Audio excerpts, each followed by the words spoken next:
ఉన్నా మా నాన్నలందరూ government employees. Service లో ఉన్నప్పుడే చనిపోయారు.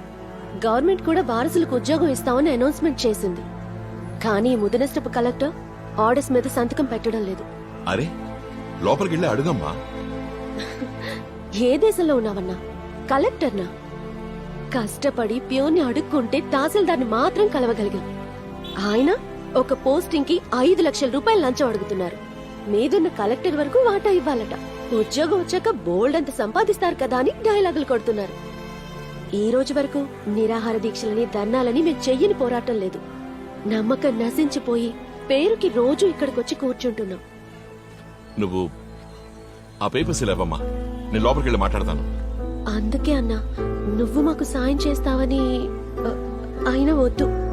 అరే ఇవ్వమ్మా, అడిగొస్తాను.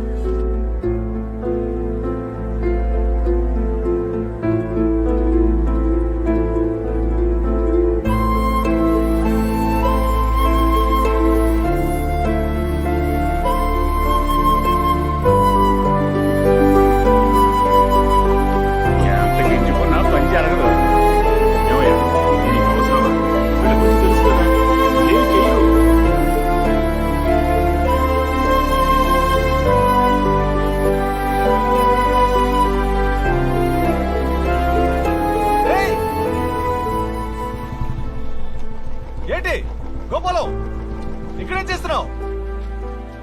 అదెల్లారా? స్కూల్లో చదువుకున్నప్పటి నుంచి ఇప్పటి వరకు దేశం దేశం అనే కొట్టుకుంటున్నావు. కోప్పడకరా. ఇప్పుడేంటి, ఇది చిన్న పని, 5 నిమిషాల్లో అయిపోతుంది. నువ్వెమ్మెల్యే మనిషి అయి ఉండొచ్చు, కానీ ఆయన ఇదంతా చేస్తాడా ఏంటి? ఆ రోజు గిరి అన్నని కూడా. సరే వదిలేరా. ఛీ, ఈ చిల్లర పనికి ఎమ్మెల్యే ఎందుకురా? మన కౌన్సిలర్ సూర్యగాడు చాలు. కౌన్సిలరా? నమస్తే అన్నా. ఏమ్మా లతా మనోహర్, అరే ఆ తండ్రి పని ఉద్యోగం కేసులు అందరు రండమ్మా. తహసీల్దార్ అర్జెంట్ గా రమ్మంటున్నారు. కలెక్టర్ గారు స్వయంగా ఆర్డర్ ఇస్తారట. అయ్యో త్వరగా రండమ్మా, కలెక్టర్ గారు వెయిట్ చేస్తున్నారు. ఇంకా అపాయింట్మెంట్ ఆర్డర్ రాలేదు. ఆకాశాన్ని గొంతులేస్తాం. తప్పకమ్మా. ఈయన రాజా, ఒక కౌన్సిలర్ తలుచుకుంటే కలెక్టర్ని బెదిరించగలడా? నువ్వు మారవురా. School first, state first. ఆ చదువు ఇక్కడ పనికిరాదురా.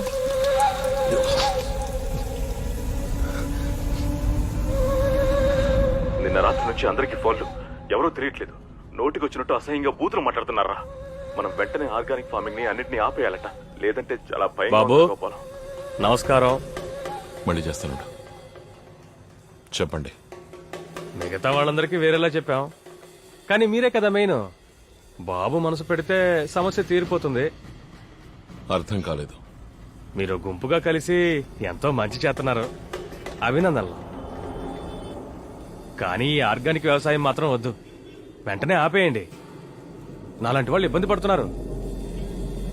నీలాగంటే చిల్లర కొట్టి వాళ్ళ దగ్గర నుంచి చక్కెర వడ్డీ వాళ్ళ వరకు ఎందుకు పొడిగించడం?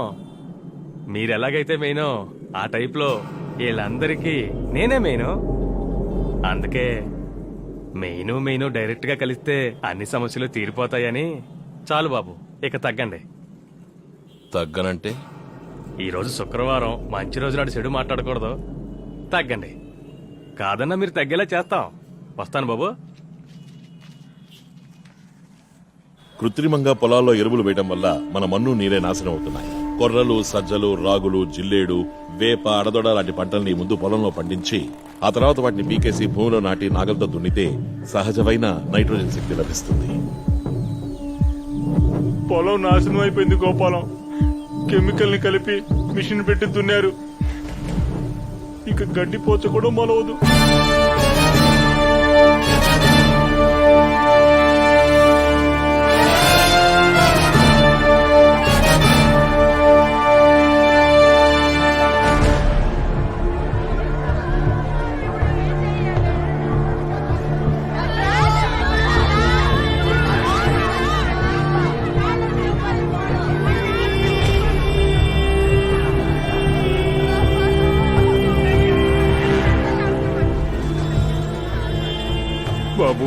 ముందు బూతులు తిట్టారు, ఇప్పుడు ఇలా చేశారు, తర్వాత కాళ్ళు చేతులు తీసేస్తా ఉన్నారు.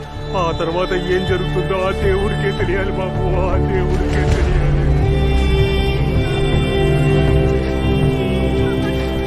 బాబు కాళ్ళు పట్టుకుంటారు, ఇవేవి వద్దు, వదిలే.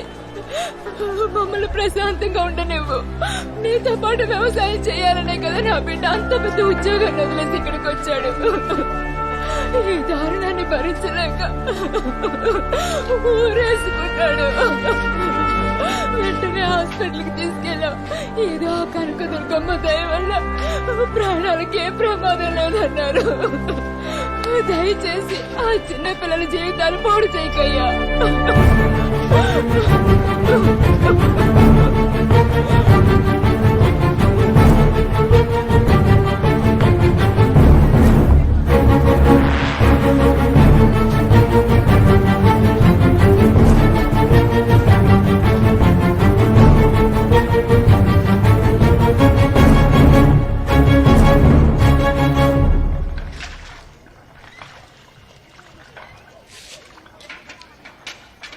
ఇది చాలా పెద్ద విషయం బాబు.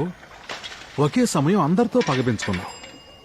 చక్కెర వడ్డీకి ఇచ్చేవాళ్ళు, పురుగుల మందుల షాపులోళ్ళు, కాయగూరలు కొని ఎక్కువ లాభాలు కమ్ముకునేవాళ్ళు, వీళ్ళందరూ ఒంటరిగా చేస్తున్నారా? మధ్యలో పోలీసులు, వార్డు మెంబర్స్, మున్సిపాలిటీ నుంచి ఎమ్మెల్యేల వరకు వాటాలు వెళ్తున్నాయి కదా. నువ్వు సడన్ గా అంతా మార్చడం మొదలెడితే వాళ్ళ రాబడి దెబ్బతింటుంది కదా గోపాలం. ఏదో ఒకటి ఆలోచించన్నా. పాపం నన్ను నమ్మి అందరూ ఇందులోకి దిగారు. నువ్వు పని చెయ్యి, తిన్నగా వెళ్ళి మన ఎమ్మెల్యేని గారు, వాడు తలుచుకుంటే చేయగలడు. ఎవరు? పెంచులయ్యా, వాడు ఎందుకు అదంతా మనకు అనవసరం. ప్రాక్టికల్ గా కొంచెం ఆలోచించుడు. ఈ చక్రవడ్డీ గుంపు ఉందే, ఒక మాఫియా లాంటి వాళ్ళు. పెంచలయ్య లాంటి పెద్ద తలక ఏదన్నా చెప్తేనే వాళ్ళు తగ్గుతారు. సరే పోనీ అలాగే అనుకుందాం. అయినా ఆయన ఎందుకు నాకు సాయం చేస్తాడు చెప్పు? నువ్వు ఒట్టి అమాయకుల్లా ఉన్నావు. నీ శక్తి ఏమిటో నీకింకా అర్థం కావటం లేదు. ఎలక్షన్లు వస్తున్నాయి. ఈ ఊళ్ళో నీకంటూ ఒక పేరుంది. ఆ మర్యాద కోసమైనా ఖచ్చితంగా నిన్ను కలవటానికి ఒప్పుకుంటాడు. మిగతాది అక్కడ చూసుకున్నావు.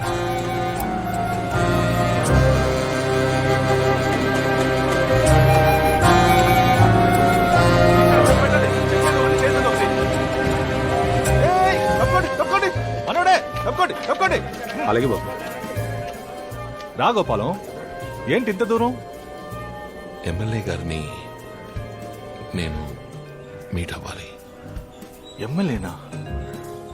అది ఆయన అస్సలే. ఏంటి గోపాలం, ఏదైనా అర్జెంట్ పడా?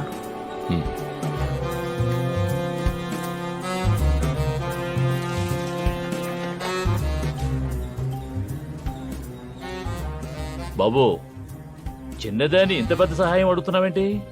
అయ్యా, ఒక ఊరే అన్నా, లెక్కేసి చూసావా? వీడు చెప్పింది చేస్తే మనకెంత లాస్ వస్తుంది? పెద్దగా ఏం ఉండదన్నా. చక్రవడ్డీ వాళ్ళు, వడ్డీ కొట్టోళ్ళు, కమిషన్లు అవి పోతే ముష్టి డబ్బు. మీరు మాట చెప్తే నోరు మూసేస్తారు.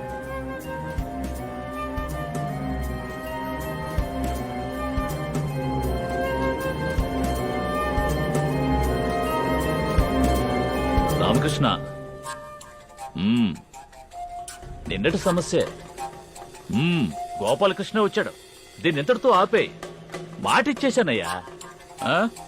ఏంటి ఊరికెక్కిందా? మీ జోలికి రానని చెప్పాడు. అయ్యా, థాంక్స్. ఏయ్, ఏంటి?